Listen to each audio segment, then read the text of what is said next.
Last day ഒരു patient വന്നിട്ട് ചോദിച്ചു, അവർക്ക് യൂറിക് ആസിഡ് ഓൾറെഡി ഉണ്ട്, അതുമൂലം അവർക്ക് പല കംപ്ലയിൻസും ഉണ്ട്. ജോയിൻസിൽ നിന്ന് ഭയങ്കര ഒരു വേദന അനുഭവപ്പെടുന്നുണ്ട്. എസ്പെഷ്യലി തള്ളവിരലിൻ്റെ മുകളിൽ ഭയങ്കര ഒരു വേദന, മടക്കുമ്പോൾ ഒരു സ്റ്റിഫ്നെസ് ഫീൽ ചെയ്യുന്നു, ഒരു സ്വെല്ലിംഗ് പോലെ ഉണ്ട്, ഒരു വീക്ക്നെസ് ഒക്കെ ഫീൽ ചെയ്യുന്നുണ്ട്. അപ്പോൾ അവർക്ക് ഓൾറെഡി യൂറിക് ആസിഡിൻ്റെ ലെവൽ വളരെ കൂടുതലാണ്. അപ്പോൾ അവർ ചോദിച്ചൊരു ഡൗട്ടാണ്, പ്രോട്ടീൻസിൽ നമ്മൾ എന്തൊക്കെയാണ് അവോയ്ഡ് ചെയ്യേണ്ടത്, അല്ലെങ്കിൽ ഏതൊക്കെ പ്രോട്ടീൻസ് ആണ് നമ്മൾ അവോയ്ഡ് ചെയ്യേണ്ടത്? ആനിമൽ പ്രോട്ടീൻസ് ആണോ, അല്ലെങ്കിൽ വെജിറ്റബിൾ പ്രോട്ടീൻസ് ആണോ? ഈ പ്രോട്ടീൻസ് കൊണ്ട് മാത്രമാണോ നമ്മുടെ ശരീരത്തിൽ യൂറിക് ആസിഡ് കൂടുന്നതെന്ന് ചോദിച്ചിട്ടുണ്ട്. ഈ ഈ ഒരു ഡൗട്ട് ഈ ഒരു പേഷ്യൻറ്റിന് മാത്രമല്ല, പല ആളുകൾക്കും ഉള്ളൊരു ഡൗട്ടാണ്. പല ആളുകളും ഈ ഒരു ഡൗട്ട് വെച്ചിട്ടാണ് അവർ ആ ഒരു ഡയറ്റ് ഫോളോ ചെയ്യുന്നതും അല്ലെങ്കിൽ ആ ഒരു മെഡിസിൻസ് ഒക്കെ സ്റ്റാർട്ട് ചെയ്യുന്നത്.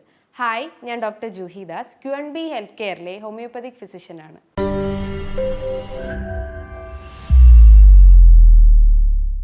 നമ്മുടെ ശരീരത്തിലെ ഏറ്റവും പ്രധാനപ്പെട്ട ഒരു എലമെൻറ്റ് അല്ലെങ്കിൽ ഒരു മിനറലാണ് യൂറിക് ആസിഡ് എന്ന് പറയുന്നത്. പല ആളുകൾക്കുള്ളൊരു തെറ്റായ ഒരു ചിന്താഗതി എന്ന് പറഞ്ഞു കഴിഞ്ഞാൽ, യൂറിക് ആസിഡ് കൂടിക്കഴിഞ്ഞാൽ ഇങ്ങനത്തെ ജോയിൻറ്റ് കംപ്ലയിൻറ്റ്സ് വരുന്നു, അല്ലെങ്കിൽ ജോയിൻസിനൊക്കെ സ്റ്റിഫ്നെസ് വരുന്നു, അതൊരു വേസ്റ്റ് പ്രൊഡക്റ്റ് ആണ്, അല്ലെങ്കിൽ അത് നമ്മുടെ ശരീരത്തിന് വേണ്ടാത്തൊരു പ്രൊഡക്റ്റ് ആണെന്നാണ് പല ആളുകളും ചിന്തിച്ചിട്ടുള്ളത്.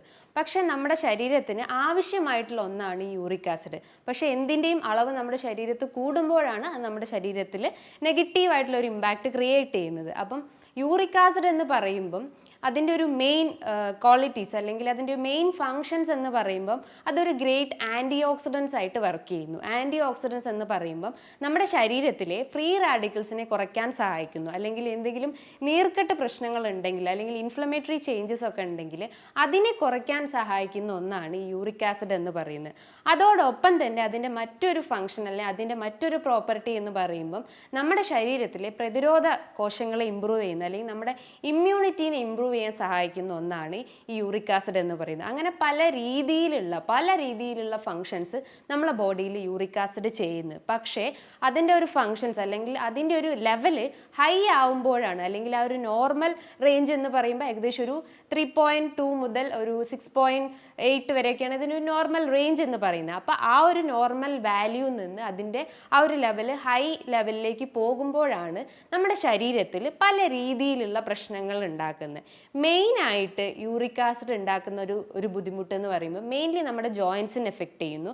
സെക്കൻഡറി ആയിട്ട് നമ്മുടെ ഓർഗൻസിൽ എഫക്റ്റ് ചെയ്യുന്നു. ഓർഗൻസ് എന്ന് പറയുമ്പോൾ മെയിൻലി കിഡ്നീസിന് എഫക്റ്റ് ചെയ്യുന്നു. അപ്പോൾ രണ്ട് രീതിയിലാണ് ഇതിൻ്റെ സിംറ്റംസ് നമ്മളെ ബോഡിയിൽ കാണിക്കുക. നോർമലി നമ്മുടെ ഒരു മിഡിൽ ഏജ്ഡ് ഗ്രൂപ്പിലാണ് ഇത് ഏറ്റവും കൂടുതൽ എഫക്റ്റ് ചെയ്യുന്നത്. പല ആളുകളും ചോദിക്കാറുണ്ട്, ഈ പ്രോട്ടീൻസ് നമ്മൾ എടുത്തു കഴിഞ്ഞാലാണോ യൂറിക് ആസിഡ് കൂടുന്നത്, അല്ലെങ്കിൽ ഒരു 50 വയസ്സായിട്ടുള്ള ആളുകൾക്ക് മാത്രമാണോ യൂറിക് ആസിഡ് വരുന്നത്? കുട്ടികൾ ഇതേപോലെ പ്രോട്ടീൻസ് ഒക്കെ എടുക്കുന്നുണ്ട്, ആനിമൽ മീറ്റ് എടുക്കുന്നുണ്ട്, പ്ലാൻ പ്രോട്ടീൻസ് ഒക്കെ എടുക്കുന്നുണ്ട്. അപ്പോൾ അവർക്ക് എന്തുകൊണ്ട് യൂറിക് ആസിഡ് വരുന്നില്ല എന്ന് ചോദിക്കാറുണ്ട്. അതിൻ്റെ ഒരു റീസൺ അല്ലെങ്കിൽ അതിൻ്റെ ഒരു ആൻസർ എന്ന് പറയുന്നത്, നമ്മുടെ ശരീരത്തിലെ ഈ കോശങ്ങൾക്ക് ഒരു 50 വയസ്സ് അല്ലെങ്കിൽ 40 എബവ് കഴിഞ്ഞ് കഴിഞ്ഞാൽ ആ ഒരു കോശങ്ങൾക്ക് റിപ്പയറിങ് നടക്കുന്നു, അല്ലെങ്കിൽ അതിനൊരു ഡിസ്ട്രോയിങ് പ്രോപ്പർട്ടി ഉണ്ട്. അത് ഒരു ലൈഫ് സ്പാൻ നോക്കുമ്പോൾ അതിൻ്റെ ആ ഒരു സ്പാൻ കഴിഞ്ഞ് കഴിഞ്ഞാൽ, അല്ലെങ്കിൽ ലൈഫ് സ്പാൻ കഴിഞ്ഞ് കഴിഞ്ഞാൽ അത് ഡിസ്ട്രോയ് ചെയ്യപ്പെടും. കോശങ്ങളിലകത്ത് സ്ഥിതി ചെയ്യുന്ന ഒന്നാണ് DNA എന്ന് പറയുന്നത്. അപ്പോൾ ഈ DNA നമ്മുടെ ശരീരത്തിൽ എലിമിനേറ്റ് ചെയ്യണമെങ്കിൽ അതിനൊരു വേറെ ഫോമിലാണ് അത് എലിമിനേറ്റ് ചെയ്യപ്പെടുന്നത്. ആ ഒരു ഫോമാണ് പ്യൂരിൻ എന്ന് പറയുന്നത്. അപ്പോൾ DNA നമ്മുടെ ശരീരത്തിൽ എലിമിനേറ്റ് ചെയ്ത് പോകുന്ന ഒരു എലമെൻ്റ് എന്ന് പറയുന്നത് പ്യൂരിനാണ്. അപ്പോൾ ഈ പ്യൂരിൽ നിന്നുണ്ടാവുന്ന ഒരു വേസ്റ്റ് പ്രൊഡക്റ്റാണ് യൂറിക് ആസിഡ് എന്ന് പറയുന്നത്. പ്യൂരിൻ എന്ന് പറയുമ്പോൾ, അല്ലെങ്കിൽ DNA എന്നൊക്കെ പറയുന്നത് നമ്മുടെ ശരീരത്തിൽ അടങ്ങിയിട്ടുള്ള പ്രോട്ടീനാണ്. ഈ പ്രോട്ടീൻ്റെ ഒരു മെറ്റബോളിസത്തിൻ്റെ ഒരു വേസ്റ്റ് പ്രൊഡക്റ്റ് ആയിട്ടാണ് നമ്മുടെ ശരീരത്തിൽ യൂറിക് ആസിഡ് ഉണ്ടാവുന്നത്. അപ്പം ചില ആളുകൾക്ക് ചോദിക്കാറുണ്ട്, ഈ യൂറിക് ആസിഡ് കൂടിക്കഴിഞ്ഞാൽ കിഡ്നീനെ അത് എഫക്റ്റ് ചെയ്യാറുണ്ടോ, അല്ലെങ്കിൽ മറ്റ് അവയവങ്ങൾക്ക് അത് സ്പ്രെഡ് ചെയ്യാറുണ്ടോ, അല്ലെങ്കിൽ സ്റ്റോണിൻ്റെ പ്രശ്നങ്ങൾ ഉണ്ടാക്കുന്നുണ്ടോ എന്ന് ചോദിക്കാറുണ്ട്. അപ്പം ഞാൻ ഇനീഷ്യലി തന്നെ പറഞ്ഞിട്ടുണ്ട്, നമ്മുടെ ശരീരത്തിൽ യൂറിക് ആസിഡ് കൂടിക്കഴിഞ്ഞാൽ രണ്ട് രീതിയിലാണ് അത് എഫക്റ്റ് ചെയ്യുക. ഒന്ന് നമ്മുടെ ജോയിൻസിന് എഫക്റ്റ് ചെയ്യും, സെക്കൻഡറി ആയിട്ട് റീനൽ കാൽക്കുലൈ പോലത്തെ പ്രശ്നങ്ങൾ ഉണ്ടാക്കുന്നു, അതായത് നെഫ്രോലിത്തിയാസിസ് പോലത്തെ കംപ്ലയിൻസ് ഉണ്ടാക്കുന്നു. അപ്പം ഈ സ്റ്റോൺ പ്രശ്നങ്ങൾ ഉണ്ടാകുമ്പോൾ നമുക്ക് യൂറിനറി ഒബ്സ്ട്രക്ഷൻസ് ഉണ്ടാവുന്നു, അതായത് യൂറിൻ ഔട്ട്പുട്ട് അവിടെ റെഡ്യൂസ്ഡ് ആവുന്ന പ്രശ്നങ്ങൾ ഉണ്ടാവുന്നു. അതോടൊപ്പം തന്നെ അവർക്ക് ജനറൽ കംപ്ലയിൻസ് ആയിട്ടുള്ള ഫീവർ, അതായത് അതിശക്തമായിട്ടുള്ള പനി അനുഭവപ്പെടാം, ലോവർ ബാക്ക് പെയിൻ, അതായത് നടുവേദന അനുഭവപ്പെടാം. ആ നടുവേദന റേഡിയേറ്റ് ചെയ്തിട്ട് നമ്മുടെ കാലിൻ്റെ തൊടയിലേക്കൊക്കെ ഇറങ്ങി വരാം, അല്ലെങ്കിൽ നമ്മുടെ ആ ഒരു ഇൻഗ്വൈനൽ റീജിയനിലേക്കൊക്കെ റേഡിയേറ്റ് ചെയ്ത് വരാം. അതിശക്തമായിട്ടുള്ള ഒരു വീക്ക്നെസ് അനുഭവപ്പെടാം. ഇതൊക്കെയാണ് മെയിനായിട്ട് റീനൽ കംപ്ലയിൻസ് ഉള്ള ആളുകൾ പറയപ്പെടാറ്. ഈ യൂറിക് ആസിഡിൻ്റെ അല്ലെങ്കിൽ ഗൗട്ടി ആർത്രൈറ്റിസ് ഏറ്റവും കൂടുതൽ ബാധിക്കുന്നത് പുരുഷന്മാരിലാണ്. കാരണം സ്ത്രീകളെ അപേക്ഷിച്ച് നോക്കുമ്പം അവരുടെ ശരീരത്തിൽ ആ ഒരു ഹോർമോണൽ ഇംബാലൻസ് ഉണ്ടാവുന്നു. അതായത് സ്ത്രീകളെ നോക്കുമ്പം അവർക്കൊരു 40 ഏജ് വരെ ഒരു പ്രൊട്ടക്റ്റീവ് ബാരിയർ ആയിട്ട് അവരുടെ ശരീരത്തിൽ ഈസ്ട്രജൻ വർക്ക് ചെയ്യുന്നു. അപ്പോൾ ഒരു മെനോപോസ് സ്റ്റേജിന് ശേഷമാണ് അവർക്ക് ഇത്തരം യൂറിക് ആസിഡിൻ്റെ പ്രശ്നങ്ങൾ ഉണ്ടാവുന്നത്. പക്ഷേ അങ്ങനത്തെ ഒരു പ്രൊട്ടക്റ്റീവ് ബാരിയർ ഈ ഒരു മെയിൽ ബോഡിയിൽ ഉണ്ടാവുന്നില്ല. അപ്പോൾ അതാണ് ഏറ്റവും കൂടുതൽ പുരുഷന്മാരിൽ ഇത്തരം യൂറിക് ആസിഡിൻ്റെ പ്രശ്നങ്ങൾ വർദ്ധിച്ചു വരുന്നത്. ഏകദേശം ഒരു മിഡിൽ ഏജ്ഡ് ഗ്രൂപ്പ്, അതായത് ഒരു 45 അല്ലെങ്കിൽ ഒരു 40 ഏജ് എബോവ് ആയിട്ടുള്ള ആളുകളിലാണ് ഇന്ന് ഏറ്റവും കൂടുതൽ യൂറിക് ആസിഡിൻ്റെ പ്രശ്നങ്ങൾ ഉണ്ടാവുന്നത്. അപ്പോൾ അതുമൂലവും ആ യൂറിക് ആസിഡ് കൂടിക്കഴിഞ്ഞാൽ അതുമൂലം പല കോംപ്ലിക്കേഷൻസും ഉണ്ടാവും. അപ്പോൾ ആ ഒരു യൂറിക് ആസിഡ് വർദ്ധിക്കാനുള്ള കാരണങ്ങൾ എന്ന് പറയുമ്പോൾ മേ ബി അവരുടെ ശരീരത്തിൽ എന്തെങ്കിലും ഹോർമോണൽ ഇംബാലൻസ് ഉണ്ടാവും. സ്ത്രീകളാവട്ടെ പുരുഷന്മാരാവട്ടെ, അതായത് ഹൈപ്പോതൈറോയിഡിസം കേസസ് അല്ലെങ്കിൽ ഹൈപ്പർ പാരാതൈറോയിഡിസം കേസസിലൊക്കെ ഇത്തരം യൂറിക് ആസിഡിൻ്റെ പ്രശ്നങ്ങൾ വർദ്ധിച്ചു വരികയാണ്. അതേപോലെ തന്നെ അവരുടെ ശരീരത്തിൽ ഷുഗർ ലെവൽ ഇൻക്രീസ്ഡ് ആയിട്ടുണ്ട്, അല്ലെങ്കിൽ ഡയബറ്റിക്സ് പേഷ്യൻസിലൊക്കെ ഇത്തരം യൂറിക് ആസിഡിൻ്റെ പ്രശ്നങ്ങൾ വളരെ കോമൺലി കണ്ടുവന്നിട്ടുണ്ട്. ഏകദേശം ഒരു 60% ആളുകളിലും ഇത്തരം കംപ്ലയിൻസ് നമ്മൾ ശ്രദ്ധിക്കപ്പെട്ടിട്ടുണ്ട്. അപ്പോൾ അതേപോലെ തന്നെ അവർ ഡയറ്റിൽ കൂടുതലായിട്ടും ഷുഗർ അടങ്ങിയിട്ടുള്ള ഭക്ഷണങ്ങൾ അല്ലെങ്കിൽ ഒരു ഗ്ലൂട്ടൻ അടങ്ങിയിട്ടുള്ള ഭക്ഷണങ്ങളൊക്കെ കൂടുതലായിട്ടും അവരുടെ ഡയറ്റിൽ ഉൾപ്പെടുത്തുന്നുണ്ടെങ്കിൽ, അതേപോലെ തന്നെ ഈസ്റ്റ് അടങ്ങിയിട്ടുള്ള ഭക്ഷണങ്ങളൊക്കെ ഡയറ്റിൽ ഉൾപ്പെടുത്തുന്നുണ്ടെങ്കിൽ അവർക്ക് ഇത്തരം ജോയിൻറ്റ് റിലേറ്റ് ചെയ്തിട്ടുള്ള കംപ്ലയിൻസ് ഉണ്ടാക്കുന്നു. ഞാൻ നേരത്തെ പറഞ്ഞു, ഒരു പ്യൂരിൻ മെറ്റബോളിസത്തിൻ്റെ ഒരു വേസ്റ്റ് പ്രൊഡക്റ്റ് അല്ലെങ്കിൽ ഒരു ബൈ പ്രൊഡക്റ്റ് ആണ് നമ്മുടെ ശരീരത്തിലെ യൂറിക് ആസിഡ് എന്ന് പറയുന്നു. അപ്പം നമ്മുടെ ശരീരത്തിൽ എങ്ങനെയാണ് ഈ പ്രോട്ടീൻസ് ഉൽപ്പാദിക്കപ്പെടുന്നത്? ഒന്ന്, നമ്മൾ കഴിക്കുന്ന പ്രോട്ടീൻ അടങ്ങിയിട്ടുള്ള ഭക്ഷണങ്ങൾ, അതിപ്പോൾ ആനിമൽ പ്രോട്ടീൻസ് ആവട്ടെ അല്ലെങ്കിൽ വെജിറ്റബിൾ പ്രോട്ടീൻസ് ആവട്ടെ, അതായത് റെഡ് മീറ്റ് പോലത്തെ ചുവന്ന മാംസങ്ങൾ അല്ലെങ്കിൽ പയറുവർഗ്ഗങ്ങളാവട്ടെ, അങ്ങനെ എന്തെങ്കിലും ഒരു ഫുഡ് പ്രോട്ടീൻസ് നമ്മൾ എടുക്കുന്നു. അതോടൊപ്പം തന്നെ നമ്മുടെ കോശങ്ങൾ, നമ്മുടെ ശരീരത്തിലുള്ള കോശങ്ങൾക്കിടയിൽ ഉണ്ടാവുന്ന പ്രോട്ടീൻസ്. അപ്പം ഈ രണ്ട് പ്രോട്ടീൻസിൻ്റെ ആ ഒരു ബൾക്ക് ഫോം അല്ലെങ്കിൽ ആ ഒരു പ്രോട്ടീൻസ് നമ്മുടെ ലിവറിൽ വെച്ചിട്ടാണ് അത് ഡീഗ്രേഡ് ചെയ്യുന്നത്, അല്ലെങ്കിൽ ലിവറിൽ വെച്ചിട്ടാണ് അത് മെറ്റബോളൈസ് ചെയ്യുന്നത്. അപ്പോൾ ആ ലിവറിൽ നിന്ന് അതിൻ്റെ ഒരു വേസ്റ്റ് പ്രൊഡക്റ്റ് അല്ലെങ്കിൽ ആ പ്രോട്ടീൻ്റെ ഒരു വേസ്റ്റ് പ്രൊഡക്റ്റ് അല്ലെങ്കിൽ ബൈ പ്രൊഡക്റ്റ് ആയിട്ട് വരുന്ന ഒന്നാണ് ഈ യൂറിക് ആസിഡ് എന്ന് പറയുന്നത്. അപ്പം നമുക്ക് ഫാറ്റി ലിവർ ഇഷ്യൂസ് എന്തെങ്കിലും അല്ലെങ്കിൽ ലിവർ സംബന്ധമായിട്ട് എന്തെങ്കിലും ഒരു ബുദ്ധിമുട്ടുണ്ടെങ്കിലും അതുമൂലവും നമുക്ക് ഈ ഒരു യൂറിക് ആസിഡിൻ്റെ പ്രശ്നങ്ങൾ ഉണ്ടാവുന്നു. അതിൻ്റെ റീസൺ എന്ന് പറയുമ്പോൾ നമ്മുടെ ശരീരത്തിലെ ലിവറിൽ നിന്നാണ് ആ ഒരു മെറ്റബോളിസം നടക്കുന്നത് അല്ലെങ്കിൽ ആ ഒരു വേസ്റ്റ് പ്രൊഡക്ട്സ് ഉണ്ടാവുന്നത്. അപ്പം ലിവറിൽ ഫാറ്റി ലിവർ പ്രശ്നങ്ങളോ അല്ലെങ്കിൽ സിറോസിസ് പ്രശ്നങ്ങളോ അങ്ങനെ എന്തെങ്കിലും ലിവർ സംബന്ധമായിട്ട് ബുദ്ധിമുട്ട് ഉണ്ടെങ്കിലും ഇത്തരം കംപ്ലയിൻസ് ട്രിഗർ ചെയ്യാനുള്ള ചാൻസസ് വളരെ കൂടുതലാണ്. അപ്പോൾ നമ്മൾ എപ്പോഴും നമ്മുടെ ലിവറിൻ്റെ ആ ഒരു ഹെൽത്ത് അല്ലെങ്കിൽ ലിവറിനെ എപ്പോഴും ഹെൽത്തി ആക്കുന്ന രീതിയിലുള്ള ഫുഡ് ഐറ്റംസ് നമ്മൾ ഡയറ്റിൽ ഉൾപ്പെടുത്താൻ ശ്രമിക്കുക. ഈ ഉണ്ടാവുന്ന ഈ യൂറിക് ആസിഡ് 70% അത് നമ്മുടെ യൂറിനിലൂടെ എലിമിനേറ്റ് ചെയ്തു പോകുന്നു. റിമൈനിങ് ഒരു 30% നമ്മളെ സ്റ്റൂൾ അല്ലെങ്കിൽ മലത്തിലൂടെയാണ് എലിമിനേറ്റ് ചെയ്തു പോകുന്നത്. അപ്പം രണ്ട് രീതിയിലാണ് നമ്മളെ ബോഡിയിൽ ഈ ഒരു യൂറിക് ആസിഡ് എലിമിനേഷൻ നടക്കുന്നത്. ഈ എലിമിനേഷൻ പ്രോപ്പറായിട്ട് നടന്നിട്ടില്ലെങ്കിലാണ് നമ്മുടെ ശരീരത്തിൽ യൂറിക് ആസിഡ് കൂടി വരുന്നത്. അതുമൂലം റീനൽ കാൽക്കുലൈ പോലത്തെ പ്രശ്നങ്ങളിലേക്ക് ലീഡ് ചെയ്യാനുള്ള ഒരു ചാൻസസ് ഉണ്ട്. അപ്പം നമ്മൾ എപ്പോഴും നമ്മളെ ആ ഒരു റീനൽ കംപ്ലയിൻസ് എന്തെങ്കിലും ഉണ്ടെങ്കിൽ അത് നമ്മൾ എത്രയും പെട്ടെന്ന് തന്നെ ഒരു ഡോക്ടറെ കൺസൾട്ട് ചെയ്തിട്ട് അതിനൊരു ട്രീറ്റ്മെൻറ്റ് സ്റ്റാർട്ട് ചെയ്യണം. കാരണം ഈ യൂറിക് ആസിഡിൻ്റെ ഒരു കോംപ്ലിക്കേഷൻ ലെവലിലോട്ട് അത് പോയിട്ടുണ്ട്. അതൊരു നെഫ്രോലിത്യാസിസ് എന്ന് പറയുമ്പോൾ യൂറിക് ആസിഡിൻ്റെ ഒരു കോംപ്ലിക്കേറ്റഡ് സ്റ്റേജിലോട്ട് പോയിട്ടുണ്ട്. അപ്പം നമ്മൾ എപ്പോഴും നമ്മുടെ ഒരു കിഡ്നീൻ്റെ ഹെൽത്ത് മെയിൻറ്റെയിൻ ചെയ്യാൻ ശ്രമിക്കണം. അതോടൊപ്പം തന്നെ ലിവറിൻ്റെ ഹെൽത്തും മെയിൻറ്റെയിൻ ചെയ്യാൻ ശ്രമിക്കണം.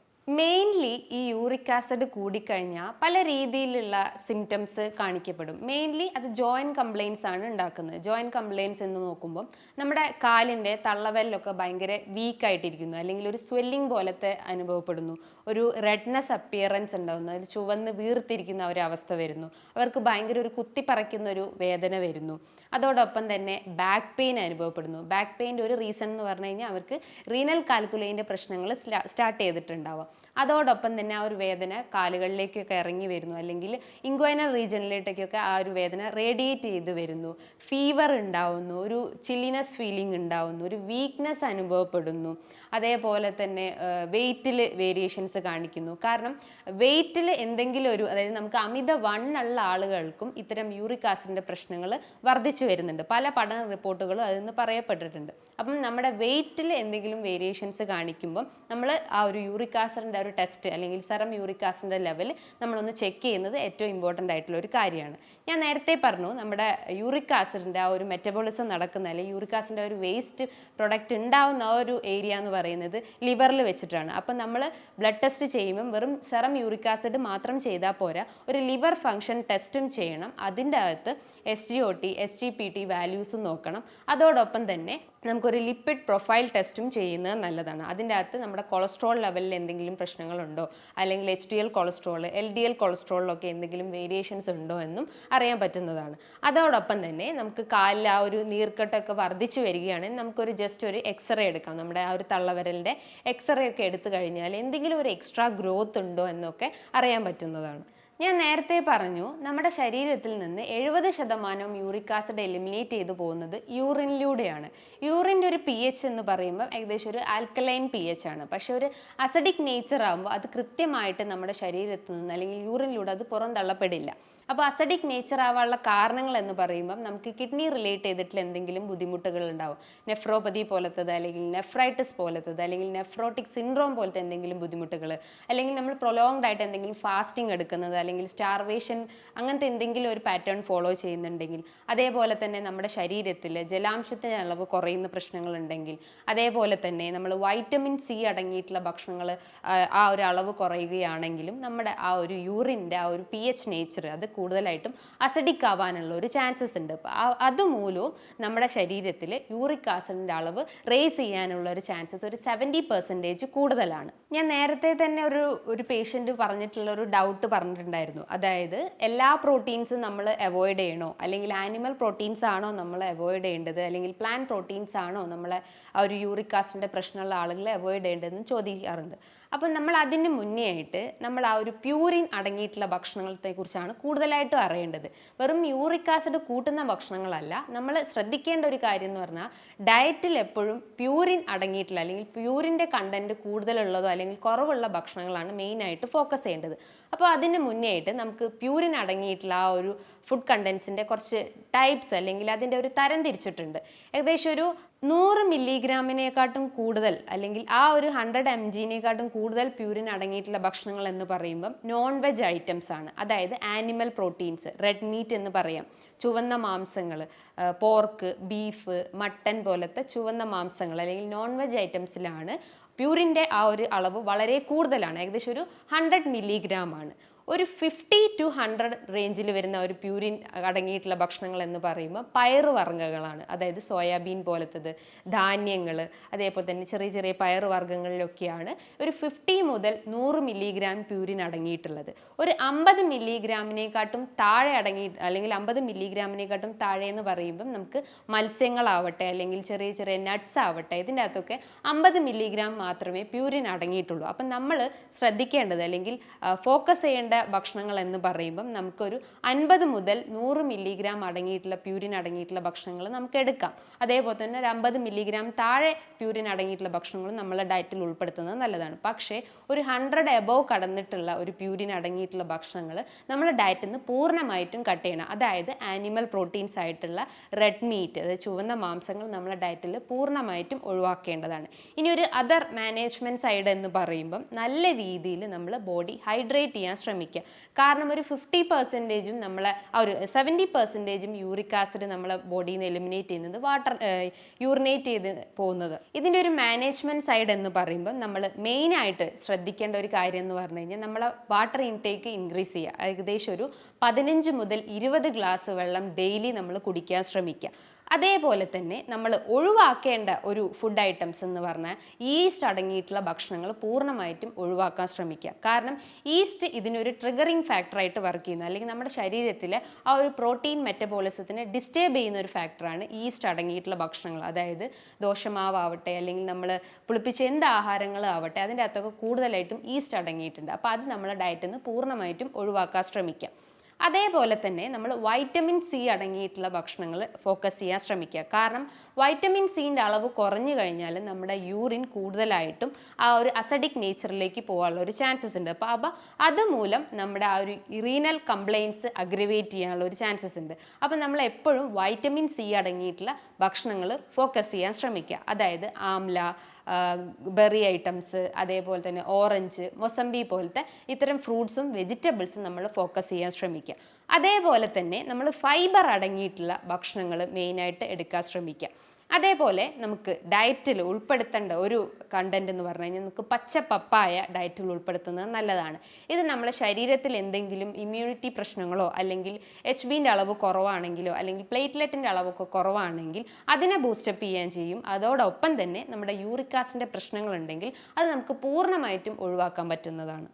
ഞാൻ നേരത്തെ പറഞ്ഞു, അമിതവണ്ണം അല്ലെങ്കിൽ ഭാരമുള്ള ആളുകളൊക്കെ ആണെങ്കിൽ അവർ വെയിറ്റ് എപ്പോഴും കുറയ്ക്കാൻ ശ്രമിക്കുക. കാരണം ഈ ഒരു അമിതവണ്ണം ഈ ഒരു യൂറിക് ആസിഡിനെ ട്രിഗർ ചെയ്യുന്നു അല്ലെങ്കിൽ അതിനെ ഇൻക്രീസ് ചെയ്യുന്ന ഒരു ഫാക്ടറാണ്. അപ്പം നമ്മൾ എപ്പോഴും വെയിറ്റിനെ കൺട്രോൾ ചെയ്യാൻ ശ്രമിക്കുക. നമ്മളെ ഹൈറ്റിന് പ്രൊപ്പോർഷണലായിട്ട് നമ്മളെ വെയിറ്റിനെ എപ്പോഴും ഫോക്കസ് ചെയ്യാൻ ശ്രമിക്കുക. പല ആളുകളും ഇരുന്ന് ജോലി ചെയ്യുന്ന ആളുകളായിരിക്കും, അതൊരു സെഡൻറ്ററി ലൈഫ് ഫോളോ ചെയ്യുന്ന ആളുകളായിരിക്കും നമ്മളിൽ ഓൾമോസ്റ്റ് എല്ലാവരും തന്നെ.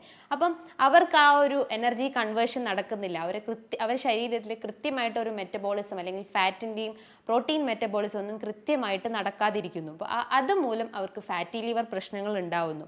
അപ്പം അങ്ങനെ ഒരു പ്രശ്നം വന്നു കഴിഞ്ഞാൽ എന്താ, നമ്മുടെ ശരീരത്തിൽ യൂറിക് ആസിഡിൻ്റെ അളവ് ഇൻക്രീസ് ചെയ്യപ്പെടുന്നു. കാരണം ലിവർ അവിടെ ഓൾറെഡി ഡാമേജ്ഡ് ആണ്. അപ്പം യൂറിക് ആസിഡിൻ്റെ അളവ് നമ്മുടെ ശരീരത്തിൽ ഇൻക്രീസ് ചെയ്യുന്നു. അപ്പം നമ്മൾ എപ്പോഴും ഫോക്കസ് ചെയ്യേണ്ടത് നമ്മളെ ശരീരം എപ്പോഴും ഒരു മൂവ്മെൻറ്റിലേക്ക് കൊടുക്കുക, അല്ലെങ്കിൽ ഒരു വ്യായാമം നമ്മുടെ ശരീരത്തിൽ എപ്പോഴും ഫോക്കസ് ചെയ്യാൻ ശ്രമിക്കുക.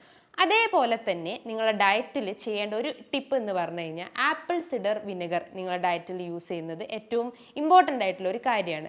കാരണം നമ്മുടെ ശരീരത്തിൽ എന്തെങ്കിലും നീർക്കെട്ട് പ്രശ്നങ്ങളോ അല്ലെങ്കിൽ ജോയിൻസിൻ്റെ ആ ഒരു സ്വെല്ലിങ്ങിനെ കുറയ്ക്കാൻ സഹായിക്കുന്നതാണ് ഈ ഒരു വിനെഗർ അല്ലെങ്കിൽ ആപ്പിൾ സിഡർ വിനെഗർ എന്ന്. ഇതെങ്ങനെ യൂസ് ചെയ്യണമെന്ന് പറഞ്ഞു കഴിഞ്ഞാൽ നമ്മൾ ഭക്ഷണത്തിന് ശേഷമായിട്ട് ഒന്നോ രണ്ടോ ടീസ്പൂൺ ആപ്പിൾ സിഡർ വിനെഗർ ഒരു ഗ്ലാസ് വെള്ളത്തിൽ മിക്സ് ചെയ്തിട്ട് ഭക്ഷണത്തിന് ശേഷമായിട്ട് ഒരു 10-15 മിനിറ്റ് ശേഷം നമ്മൾ കുടിക്കുന്നത് ഏറ്റവും നല്ല കാര്യമാണ്. ഇങ്ങനെ ചെയ്യുമ്പം എന്തെങ്കിലും ഇൻഫ്ലമേറ്ററി ചേഞ്ചസ് ഉണ്ടെങ്കിൽ അല്ലെങ്കിൽ എന്തെങ്കിലും നീർക്കെട്ട് പ്രശ്നങ്ങളുണ്ടെങ്കിൽ അതിനെ കുറയ്ക്കാൻ സഹായിക്കുന്ന ഒന്നാണ് ഈ ആപ്പിൾ സിഡർ വിനെഗർ. പക്ഷേ അസിഡിറ്റി കംപ്ലയിൻസ് ഉള്ള ആളുകളാണെങ്കിൽ അല്ലെങ്കിൽ ഇൻഫ്ലമേറ്ററി കംപ്ലയിൻസോ അല്ലെങ്കിൽ ഗ്യാസ്ട്രൈറ്റിസ് പ്രശ്നം ഉള്ള ആളുകളാണെങ്കിൽ അവർ ഇത്തരം ടിപ്സ് ഫോളോ ചെയ്യുന്നത് കഴിവതും ഒഴിവാക്കാൻ ശ്രമിക്കുക. കാരണം ഇത് അവരെ അസിഡിറ്റീൻ്റെ കംപ്ലയിൻസ് ഇൻക്രീസ് ചെയ്യാൻ ശ്രമിക്കുന്നതാണ്.